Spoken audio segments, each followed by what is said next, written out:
Jack and Jill go up the corporate hill. From college, they are arriving. Up the corporate hill, they are striving. Jack and Jill both start as a safety coordinator, but hope to advance, and sooner than later. In order to be the best employees they could be, both committed to taking their onboarding very seriously. The two had training as they joined Team XYZ, but this was presented to each of them much differently. Because of this, the entire company was impacted. A terrible accident took place, and one employee properly acted. Let's start at the beginning to find the cause. Which employee's training was filled with flaws?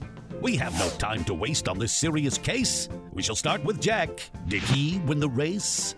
Jack had his onboarding with 20 other employees. It was so hard to focus with all the chit-chat and noise.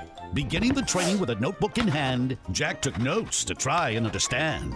With training lectures that took multiple days, Jack couldn't remember all the correct process ways. On top of that, learning was quite boring. Soon all the noise went from chit-chat to snoring. There were no interactions or on-the-job experience. When Jack was sent to the field, he thought, "Are you serious?"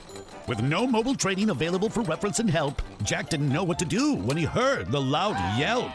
A storm had caused a short in a wire, and this turned into a huge blazing fire. Jack tried to remember the process the best he could, but instead, he forgot, just like he thought he would. Did this come before that, or that before this? Jack wasn't sure, so he aimed and he missed. He forgot a key part of the process and froze. All Jack could do was sweat while the fire rose. The fire was getting bigger, and the company was in fear.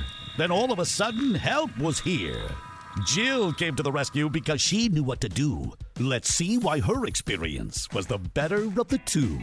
In order for success, there was training she needed. Here are some reasons why her story succeeded. Much different from her co-worker Jack, Jill had teaching that did not lack. She started her training with e-learning and got the knowledge for which she was yearning. Through fun learning games, she was well trained, ensuring all information was easily retained. With simulations, Jill received on-the-job exposure, which ensured she could always keep her composure. When Jill was on location, her mobile device could provide her with any needed information. As we mentioned before, a terrible fire broke out, but Jill knew what to do without a doubt. She was properly trained to handle this heated situation. She sprang into action with no hesitation. Remembering all her interactive training, she grabbed the equipment and soon it was raining. Knowing how to properly extinguish the fire, Jill saved the worksite from going haywire. Being able to prevent the burning disaster, Jill became the XYZ safety master. Her co-workers cheered and gave her much praise, and soon after that came a well-deserved raise.